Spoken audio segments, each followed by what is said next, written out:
आप देख रहे हैं न्यूज 24। मैं हूं मानक गुप्ता और मेरे साथ हैं अंजना।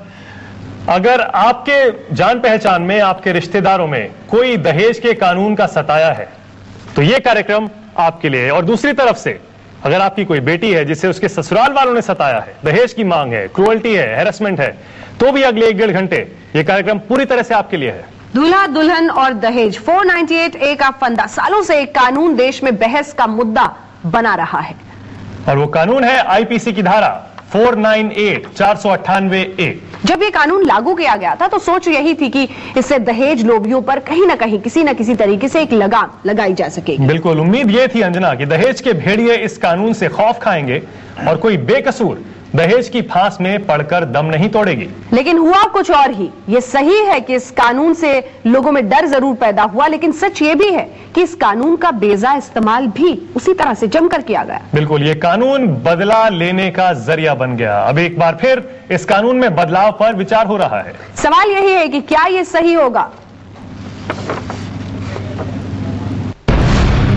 क्या खत्म हो जाएगा 498A का खौफ? क्या कमजोर हो जाएगा दहेज कानून? कानून मंत्रालय बदल सकता है दहेज कानून। क्या सही होगा दहेज कानून को बदलना? अगर कानून बदला तो कैसे मिलेगा पीड़ित को इंसाफ?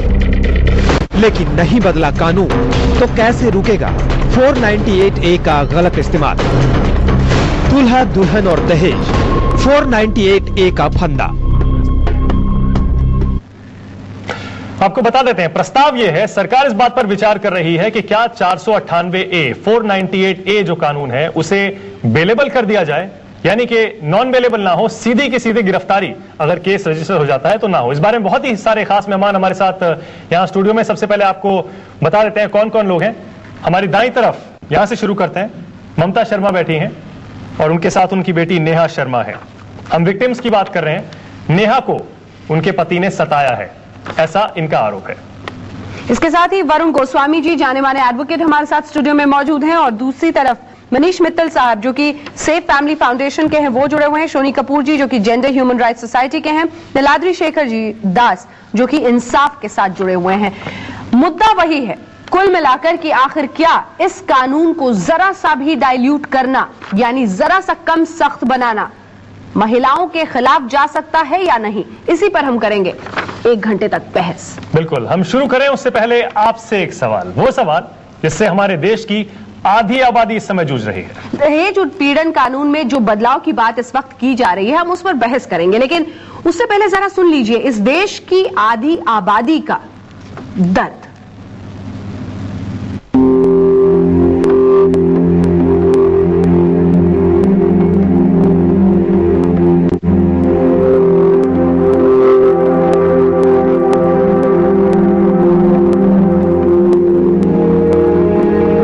तारीख बदलती है, तकदीर बदलती नहीं। तकरीर चाहे जो भी हो, तस्वीर बदलती नहीं। जी हाँ, तस्वीर नहीं बदल रही है। हमारे मुल्क की आधी आबादी की तकदीर बदलाव को तरस रही है। बहस हो रही है दहेज उत्पीड़न कानून में बदलाव की। कहा जा रहा है कि इसका दुरुपयोग हो रहा है। बात होनी भी चाहिए। हम भी इसी बहस को आगे बढ़ा रहे हैं, लेकिन आगे बढ़ने से पहले हम आपको जरा पीछे ले जाना चाहते हैं। जरा सोचिए, आखिर दहेज उत्पीड़न कानून बना क्यों होगा? जाहिर है महिलाओं की सुरक्षा के लिए। अब दूसरा सवाल ये कि सुरक्षा आखिर किससे? साफ है, उसी दुनिया से जिसकी शुरुआत ही महिलाओं से होती है।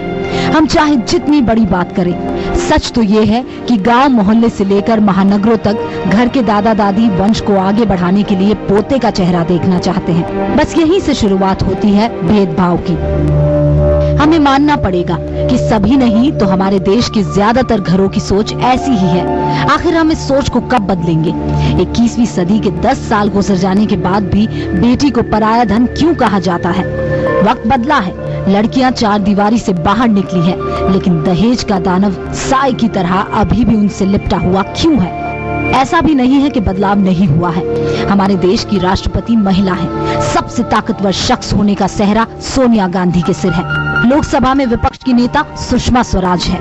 देश के सबसे ज्यादा जनसंख्या वाले राज्य यूपी की मुख्यमंत्री मायावती है। कल्पना चावला से लेकर किरण बेदी तक न जाने कितने उदाहरण हैं। लेकिन सच ये भी है कि आज भी हमारे देश में हजारों महिलाओं की चिता रसोई घर में ही जला दी जाती हैं। छोटे शहर तो छोड़िए, राजधानी में भी महिलाएं महफूज नहीं। आखिर क्यों हमारे देश में ही ये दो दुनिया कायम हो गई है, जिसके बीच की दूरी इतनी है कि इसे पाटने में आजादी के बाद के 65 साल भी पूरे नहीं पड़े। बात कानून बनाने, बिगाड़ने या बदलने की नहीं है।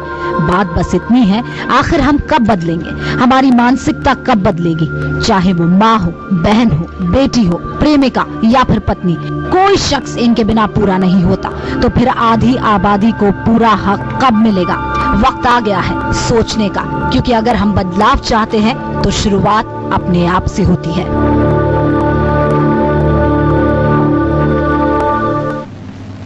पहले पूरा मामला आपको जरा बारीकी से समझा दे। 498A यानी एक ऐसा कानून जो आपको महिलाओं को कम से कम दहेज के खिलाफ एक हथियार के रूप में इस्तेमाल किया जा सकता है। अगर सरकार की चली तो डाइल्यूशन के बाद जो नॉन बेलेबल ऑफेंस था वो बेलेबल हो जाएगा, यानी जो सख्त उसका रवैया है वो जरा कम हो जाएगा। बिल्कुल, अगर 498A में कोई मुकदमा दर्ज हो भी जाता है तो भी आपको थाने से जमानत मिल जाएगी या फिर कोर्ट से जमानत आराम से मिल जाएगी। इस बारे में जो कानूनी बारीकियां हैं वो हमें समझाएंगे वरुण गोस्वामी, दिल्ली हाईकोर्ट के जाने माने वकील हैं, इनसे भी बातचीत करेंगे। और हमारी साथी रुबिका भी हमारे न्यूज रूम में इस समय मौजूद है और उनके साथ कुछ सताए हुए पति हैं, उनसे भी उनकी कहानी सुनेंगे। इस कानून का 498A का किस तरह से दुरुपयोग भी कई केसेस में होता है। दोनों पक्ष को समझना बहुत जरूरी है, तभी किसी निष्कर्ष पर हम पहुंच पाएंगे, क्योंकि इस तरफ से ऐसे भी हालात हैं जहां पर एक महिला हमारे साथ यहां पर स्टूडियो में मौजूद है, बताएंगी कैसे उनका पति उन्हें सताता है, लेकिन एक दूसरा पक्ष भी है, उसे भी करीब से समझेंगे। लेकिन उससे पहले आपको दिखाते हैं हमारी ये रिपोर्ट। धारा 498A दहेज के लिए जुल्म सहने वाली महिलाओं को बचाने के लिए बनाई गई थी। धारा 498A बेबस और लाचार महिलाओं को दहेज के दानव से महफूज रखने के लिए बना था दहेज कानून। लेकिन धारा 498 के गलत इस्तेमाल ने इस कानून को लेकर खड़े कर दिए हैं कई सवाल।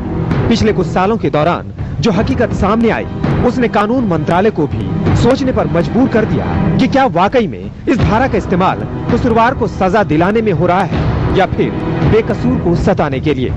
कानून मंत्रालय अब इस बात पर गौर कर रहा है कि बदल दिया जाए दहेज कानून ताकि रुक जाए इस कानून का गलत इस्तेमाल। अब तक धारा 498A गैर जमानती धारा है, लेकिन कानून मंत्रालय इसे जमानती बनाने पर विचार कर रहा है। दरअसल पिछले कुछ सालों के दौरान ऐसे मामले सामने आ चुके हैं जो इस तरफ इशारा कर रहे हैं कि धारा 498A का सही कम और गलत इस्तेमाल ज्यादा हो रहा है। धारा 498A महिला को दहेज प्रताड़ना से बचाने के लिए उसके ससुराल वालों पर लगाई जाती है। धारा 498A अभी गैर जमानती है, लेकिन लगातार धारा 498 के गलत इस्तेमाल के चलते सरकार इसे जमानती बनाने पर विचार कर रही है। दरअसल कई वकील भी मानते हैं कि दहेज एक्ट की आड़ में कई बार महिलाएं अपने पति और ससुराल वालों को बेवजह परेशान करती हैं। 498A बहुत ही मिसयूज हो रहा है और ये प्रोविजन जो 1983 में लागू हुआ था, इसमें आज की डेट में ये कहा जाता है कि 70 से 80% केसेस में मिसयूज है। दिल्ली हाईकोर्ट में एक ऐसा केस आया था जिसमें 25 रिश्तेदारों को इंक्लूड किया था और उस केस में मुझे याद है कि एक 12 साल की बच्ची को भी इंक्लूड किया था। धारा 498 के गलत इस्तेमाल को लेकर खुद कानून मंत्री भी संजीदा हैं। यहाँ तक कि उन्होंने ये मुद्दा लॉ कमीशन के सामने भी रखा है। अब कानून मंत्रालय दहेज कानून में बदलाव के लिए अलग अलग राज्यों से सुझाव मांग रहा है। लेकिन सवाल ये है कि दहेज कानून में बदलाव कहां तक सही होगा। कहीं ऐसा तो नहीं कि 498 को जमानती बनाए जाने के बाद दहेज के लालची लोगों के दिल से कानून का खौफ ही खत्म हो जाए। यही वजह है कि कानून के जानकारों का मानना है कि 498 में अगर बदलाव नहीं भी होता तो भी इसका दुरुपयोग रोका जा सकता है। जब तक आप ऑफेंस को नॉन बेलेबल नहीं बनाते तब तक कोई भी इस प्रकार का सोल्यूशन या समाधान जो आज तारीख में निकल रहा है, 498A जब दायर हो जाता है, CW सेल के पास जाता है, वहां पर बैठ के बातचीत होती है, जब तक ये आप प्रेशर मान लीजिए, दबाव मान लीजिए या लेजिटिमेट वेपन मान लीजिए, ये नहीं होगा तब तक मामले सुलझेंगे नहीं। मुमकिन है कि दहेज एक्ट की आड़ में बहुत से बेकसूर लोगों को प्रताड़ित किया गया होगा।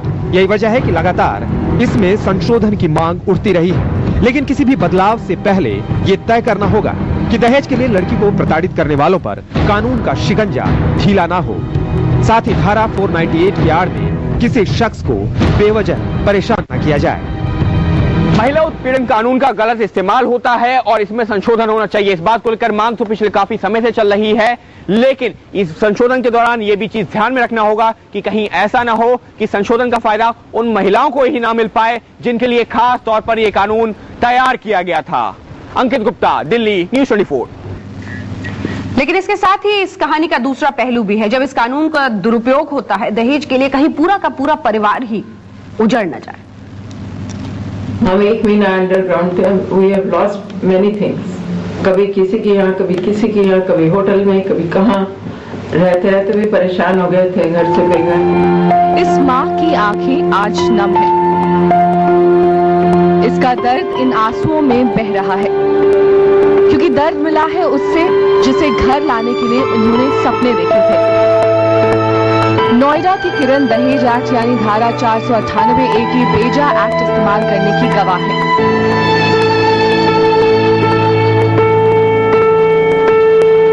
किरण ने बड़ी उम्मीद से अपने बेटे के लिए एक बहू चुनी थी, लेकिन इनका आरोप है कि उस बहू ने दहेज एक्ट की आड़ में इनके साथ बहुत बुरा बर्ताव किया। विदाउट इन्फॉर्मिंग वो कनाडा चली गई पर्सनल विजिट पे, तो वहां से जिस दिन आई सेम डे उसने वुमेन सेल में केस डाल दिया था 498 में, और dowry act, domestic violence act और ये सब जो भी एक सेट फॉर्मेट होता है वही था उसका सारा। किरण ने अपने बेटे की शादी एक आर्मी ऑफिसर की बेटी से की थी, लेकिन महज 4 महीने में बहू घर छोड़कर चली गई और जाते जाते इन लोगों पर दहेज मांगने और प्रताड़ित करने का आरोप लगा गई। बहू के आरोप ने इनकी जिंदगी जहन्नुम बना दी। कई दिनों तक ये घर छोड़कर भागते रहे। लड़के और उसके फैमिली तो बिल्कुल डिस्ट्रॉट हो जाती है, बिल्कुल टूट जाती है। इतनी हैरेसमेंट होती है, पुलिस आती है कि गली मोहल्ले पूरे टीवी सब जगह यही हो जाता है जी, दहेज के लोभी हैं, लालची हैं। पूरी पब्लिसिटी उनको मिलती है, उनका कोई सच नहीं जानता और हर कोई यही सोचता है जी लड़की इतना रो रही है तो वाकई इसको इतना हैरास किया गया। किरण का कहना है कि समाज के सामने इनके परिवार की जलालत तो हुई ही, आज भी दहेज के फर्जी मुकदमे ने इनकी जिंदगी तबाह कर रखी है। बहू तो फर्जी केस में फंसाकर चली गई, बेटा भी न्यूजीलैंड वापस चला गया, लेकिन इन दोनों बुजुर्गों को दहेज के केस में आज भी अदालत और पुलिस के चक्कर लगाने पड़ रहे हैं। ये कहानी सिर्फ कुकरेजा परिवार की नहीं है, उन हजारों लाखों हिंदुस्तानी परिवारों की है जो अपने घरों में बहू को बेहद अरमानों से लाते हैं। इस समय जरूरत है आईपीसी की धारा 498 में बदलाव की। कैमरामैन मुकेश कुमार के साथ दिव्या अग्रवाल, नोएडा, न्यूज़ 24। क्या 498A को अवेलेबल किया जाना चाहिए? जमानती इसे होना चाहिए? इस बारे में बातचीत के लिए बहुत से मेहमान हमारे साथ हैं। जैसे हम पहले भी बता चुके हैं, हमारे साथ एक सताई हुई पत्नी है, वकील साहब हैं दिल्ली हाई कोर्ट में, और हमारे साथ सताए हुए पति भी यहाँ स्टूडियो में हैं, और हमारी सहयोगी रूबिका लियाकत के साथ न्यूज रूम में भी कुछ सताए हुए पति मौजूद हैं। उनसे भी पूछेंगे क्या 498A को अवेलेबल होना चाहिए। लेकिन फिलहाल एक छोटा सा ब्रेक, देखते रहिए न्यूज़ 24।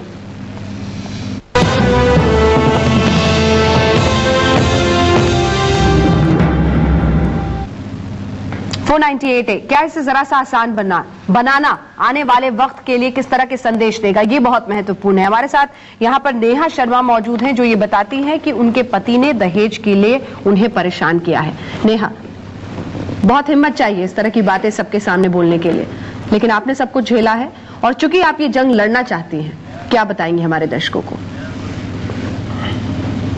बोलिए। चलिए, सबसे पहले मैं सीधा सवाल यही पूछ लेते हैं, 498A को अवेलेबल होना चाहिए, इसमें जमानत मिलनी चाहिए जिसके ऊपर ये केस ये माइक ले लीजिए। नहीं मिलनी चाहिए। क्यों? क्योंकि अगर उनको बेल मिलने लग गई तो हम जैसे लोग कहाँ जाएंगे? जिन लड़कियों पे इतना अत्याचार हो रहा है उनको कौन सुनेगा? उनको तो कोई नहीं सुनेगा ना, तो उनकी हेल्प हमें करनी चाहिए। आज मेरे साथ हुआ, कल किसी और लड़की के साथ हो सकता है। वो उनके पेरेंट्स इतना उनको सपोर्ट करते हैं, शादी कराते हैं, इतना पैसा लगाते हैं, और वो वहाँ पे उनको खुशी ना मिले तो उस चीज में कोई फायदा नहीं है। तो ऐसे लोगों को जेल नहीं, बिल्कुल जेल में ही जाना चाहिए, इनको बेल नहीं मिलनी चाहिए। क्या हुआ आपके साथ? मेरी शादी 20 सितंबर 2009 में हुई थी। शादी के 1.5 महीने के बाद से मेरे हस्बैंड मुझे बहुत रोज मारना शुरू कर दिया। ड्रिंक करता है, मुझे बोला कि हनीमून से आएंगे, डेट 10 दिन पहले ही जॉब छोड़ दिया था। उसके बाद फिर उसने बोला कि मैं जॉब ज्वाइन कर लूंगा जब हम हनीमून से आ जाएंगे। तो मैंने कहा उसको विश्वास कर लियो, क्योंकि मेरी लव कम अरेंज है, मैंने मदर और फादर के अगेंस्ट जाके मैरिज करी है। तो मैंने कहा ठीक है, हम लोग वहां से आके फिर ज्वाइन कर लेना आप। तो तब से अब तक कुछ भी नहीं कमा रहा। मेरी मॉम मेरे को सब कुछ कपड़े दिलाती है, मेरे से डिमांड्स हो रही हैं कि मेरी मॉम के पास मम्मी ने गाड़ी ली है एक और, पहले ऑल्टो थी अब स्विफ्ट है, तो उन्होंने बोला कि जो ऑल्टो गाड़ी है वो हमें दे दो। तो मैंने कहा उनको मैं आपको क्यों दूं, पहले मैं अपनी मॉम डैड से कभी पैसे लेकर कभी 2000 कभी 10,000 तब से अब तक लेती आ रही हूँ। 1 साल तक मैंने इनसे पैसे लिए, वो भी दे रही थी, चलो ठीक है हो जाएगा ठीक हो जाएगा, पर वो नहीं ठीक हो रहा था। उसके बाद फिर मम्मी ने बोला कि चलो अब मैं गाड़ी, अभी तो वो कुछ कमा नहीं रहा, फिर वो भी हमसे ही पैसे मांगेगा कि हाँ पैसे लेकर आ जाओ पेट्रोल के लिए। तो मैंने उनको मना कर दिया। तब जब से मना किया तब से एकदम मारना शुरू और डिमांड की हाँ गाड़ी लेकर आओ गाड़ी लेके आओ। मैंने कहा गाड़ी हम नहीं दे सकते। तो उन्होंने बोला कि ठीक है पैसे लेके आओ गाड़ी के। तब भी हमने मना कर दिया कि हम क्यों लेकर आए, मैंने मना कर दिया था। आपकी आंखें नम हो रही हैं, हम देख नहीं ठीक है, तो बस उसी वजह से आप ऐसे बार बार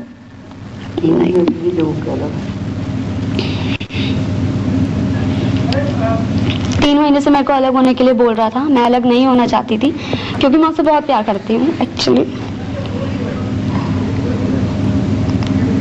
लेकिन जिंदगी नर्क सी बन जाती है इन वजहों से, और सबसे ज्यादा इस बात का दुख होता है कि माँ बाप को घसीटा जाता है हर चीज में।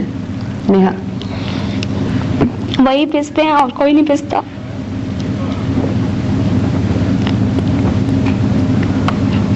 हर पेरेंट्स अपने बच्चों के लिए सोचता है कि उसका आगे फ्यूचर बना रहे, पर वही ना बने तो क्या फायदा।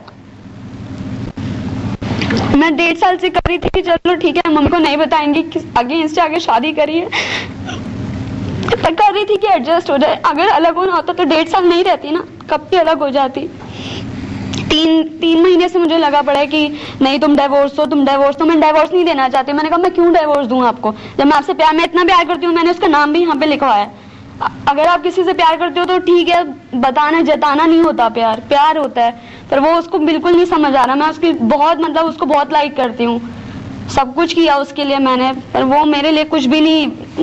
एकदम मारना शुरू, गाली गलौज करना। मेरे father in law foreign return है, उनको इतनी तमीज नहीं है कि आप अपनी बहू से, अपनी बेटी से कैसे व्यवहार करें।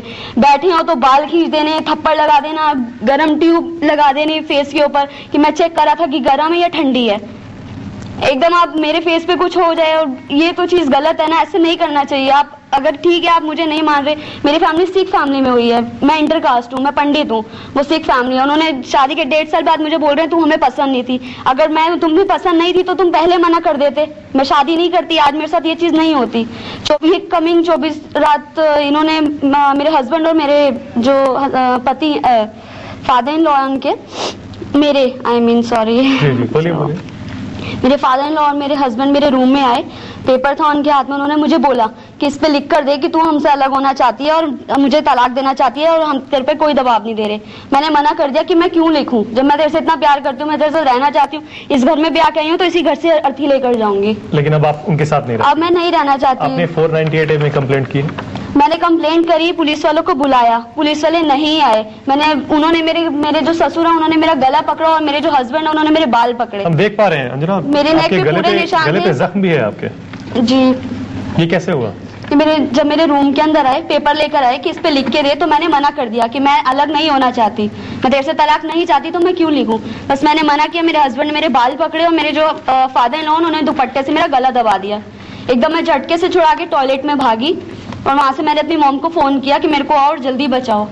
तो मेरी मॉम आई, उनकी माँ भी मौजूद है, वो कुछ तस्वीरें दिखाना चाह रही हैं। आप दिखाइए जो तस्वीरें आपके हाथ में है, किस तरह की चोटें। ये देखिए गले में जी सारा उन्होंने दुपट्टा, उसके ससुर और उसके हस्बैंड ने मिलके गला दबाया, और उसके बाद पुलिस को हमने बुलाया। पुलिस ने कोई कम हमारी नहीं सुनी जी। एक गेट से आए, दूसरी गेट से ससुर के रूम में गए, वहाँ से उन्होंने पैसा लिया और पीछे से निकल गए। हमारी कोई एफआईआर अभी तक 10 दिन हो गए, कोई एफआईआर नहीं हुई। एम्स लेके गई, वहाँ से दोबारा हमने पीसीआर को बुलाया। बिल्कुल लौटेंगे इन्हीं तस्वीरों के साथ। ये जख्म जो इन तस्वीरों में है, चीख चीख कर कुछ कह रहे हैं, शायद 498A को कम सख्त बनाने के खिलाफ, लेकिन दूसरा पक्ष भी जानेंगे माना। बिल्कुल, इस ब्रेक के बाद देखते रहिए News 24। ओनिडा।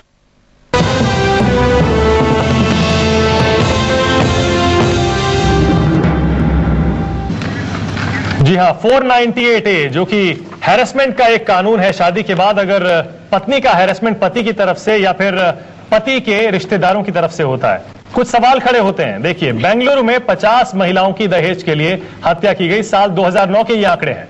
367 महिलाओं से मारपीट। ये आंकड़े हम आपको इसलिए दिखा रहे हैं ताकि उस पक्ष को समझा जा सके जिसका शोर घर के दरवाजों में बंद होकर रह जाता है। यह आंकड़ा कहता है कि आज भी दहेज के लिए हजारों महिलाएं इस देश में जलाई जाती हैं। वहां पर नरमी अगर बरती गई तो इसके क्या मायने हो सकते हैं। हम ये कतई नहीं नकार रहे कि इस पूरे मामले में एक दूसरा पक्ष भी है जो बहुत अहम है और उस पहलू को समझना भी उतना ही जरूरी है।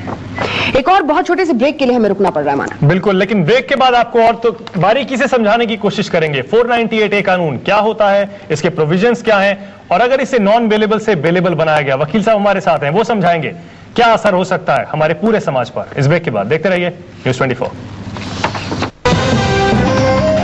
जी, हम बात कर रहे हैं 498A कानून की, जिसे अब सरकार विचार कर रही है बेलेबल बनाने पर, जमानती बनाने पर। बहुत खास मेहमान हमारे साथ स्टूडियो में हैं। सबसे पहले परिचय एक बार फिर से आपका करा दें। वरुण गोस्वामी दिल्ली हाई कोर्ट के सीनियर लॉयर हैं। उनके साथ ही हमारे साथ नेहा शर्मा है जो कि अपने पति की सताई हुई एक पत्नी है और 498A में और बाकी धाराओं में इन्होंने पुलिस में अपने पति के खिलाफ शिकायत भी दर्ज कराई है। मनीष मित्तल, शोनी कपूर, नीलाद्री जी, तीनों से पहले छोटा छोटा सवाल ले लेते हैं, प्रतिक्रिया उनकी ले लेते हैं। पहले तो आप ही से पूछना चाहूंगी, क्या चाहते हैं? आपको लगता है कि ये सही है अगर उसे बेलेबल बना दिया जाए? हमारी 3 ही मांगे हैं कि इसे बेलेबल, कंपाउंडेबल और नॉन कॉग्निजेबल बना दिया जाए। क्यों ऐसी सोच रखते हैं आप? 2 वजह हैं। एक तो वजह यह है कि ये कानून बहुत ज्यादा मिसयूज होता है। दूसरी वजह यह है कि आप देखेंगे तो पाएंगे कि दुनिया के किसी भी कानून में कोई भी matrimonial offence non bailable offence नहीं है। आपने खुद भी झेला है? मैंने खुद भी झेला है। मैं आपको मेरे ऊपर 498 का एक झूठा मुकदमा चल रहा है जिसे मैं पिछले 3 साल से झेल रहा हूँ। इसके अलावा मैंने बहुत केस लड़े हैं जो कि ऑल मैट्रिमोनियल केसेस थे। जो बात मैं कर रहा था कि ये बेलेबल क्यों होना चाहिए, वकील साहब ज्यादा बेहतर बता पाएंगे शायद इसके बारे में। 494 बाइगैमी है और 495 बाइगैमिंग विद हाइडिंग अदर मैरिज है। दोनों में सजाएं 7 और 10 साल के लिए हैं।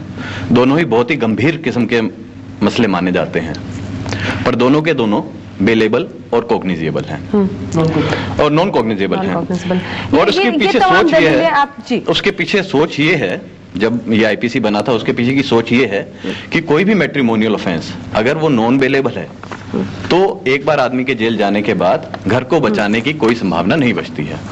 ये लॉर्ड मैकेले ने जब आईपीसी बनाया था तब भी ये ठीक है, आपकी बात समझ गए। नीलाद्री आप बताइए, 498A बेलेबल होना चाहिए या नहीं होना चाहिए? आप भी कहेंगे बेलेबल होना चाहिए, जरूर बेलेबल होना चाहिए। का क्या होगा नीलाद्री? अच्छा, हम ये बोलना चाहते हैं कि ये बोला जाता है ये कानून लड़कियों के लिए है, लेकिन अगर आप मिनिस्ट्री ऑफ होम अफेयर्स का स्टैटिस्टिक आंकड़े देखेंगे तो आपको ये मिलेंगे कि 2009 में 46,000 women has been arrested, और in other words every 20 minutes एक लड़कियों को इस कानून में गिरफ्तार हो जा रहे हैं।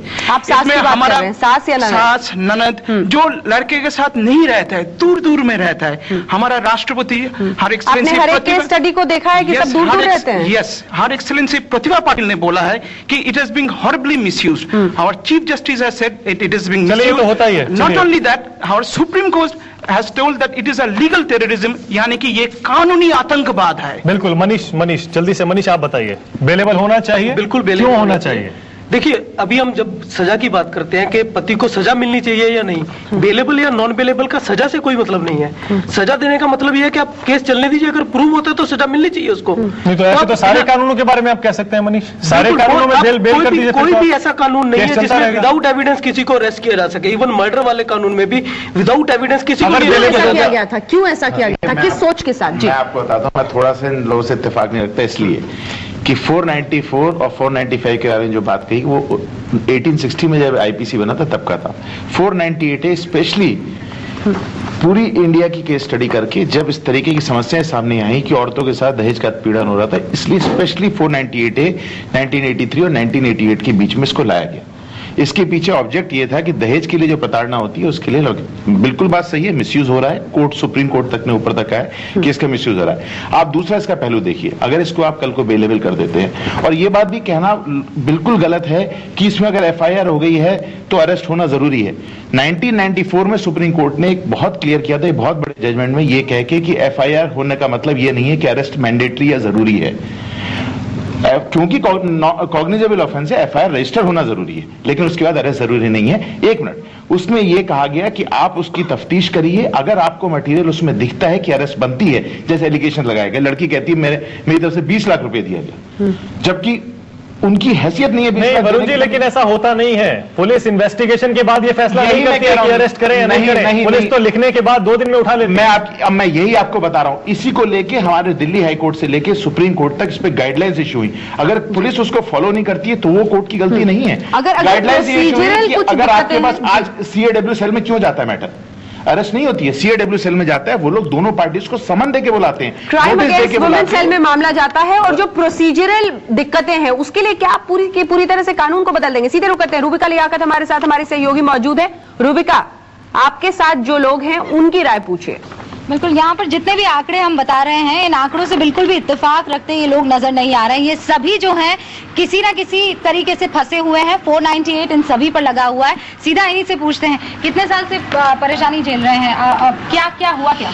मेरी 8 साल बाद, शादी के 8 साल बाद हुआ है। मेरी वाइफ का किसी दूसरे आदमी के साथ अफेयर था, उसमें वो पकड़ी गई तो उसने मेरे ऊपर डीवी और 498 अभी मेरे ऊपर लगा नहीं है, वुमेन सेल में कर रखी, झूठी कंप्लेंट सारी कर रखी है, जितने भी मेरे ऊपर केसेस डाल रखे हैं, और मेरे फादर की प्रॉपर्टी पे कब्जा करके बैठी हुई है। गलत इस्तेमाल किया गया 498 का। आपके साथ क्या परेशानी है? देखिए, कानून है तो बदलाव की मांग हो रही है पूरे देश भर से, तो डेफिनेटली इसमें बदलाव होना चाहिए। सारे लोगों ने बात की बेलेबल और नॉन बेलेबल की, मैं बात करूंगा कि इसमें गलत यूज का भी प्रावधान ऐड किया जाना चाहिए। अगर गलत यूज करते हैं तो आपको उसमें भी सजा देनी चाहिए। ये बदलाव तो अत्यंत जरूरी है इस कानून में। और जहां तक मेरे केस की बात है, तो मैं 4 साल शादी के उसके साथ बहुत अच्छे से था, हम लोग अच्छे से थे।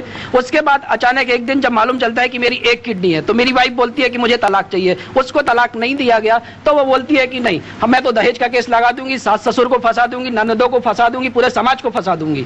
तो इस तरीके से उसने मिसयूज किया कानून। आप कह रहे हैं कि आपको तो बिना वजह, बिना किसी आपने परेशानी क्रिएट नहीं की और आपको जेल भेज दिया गया? जो मेरी वाइफ है वो डोमिनेटिंग नेचर किया, और जो मेरी सास है वो भी डोमिनेटिंग नेचर किया, जो कि मुझे पसंद नहीं आया। जो यही रीजन था हमारे बीच में, मतभेद का बेस जो था यही था, जिसकी वजह से मतभेद बढ़ते चले गए, इतने बढ़ गए कि बहुत ज्यादा, उसकी वजह से एक सिंपल सी उसकी झूठी कंप्लेंट की वजह से, सिंपल उसने बोला कि ये दहेज की वजह से मुझे परेशान करते हैं, इस वजह से मैं 2 महीने जेल में रह के आया हूँ। सिर्फ ये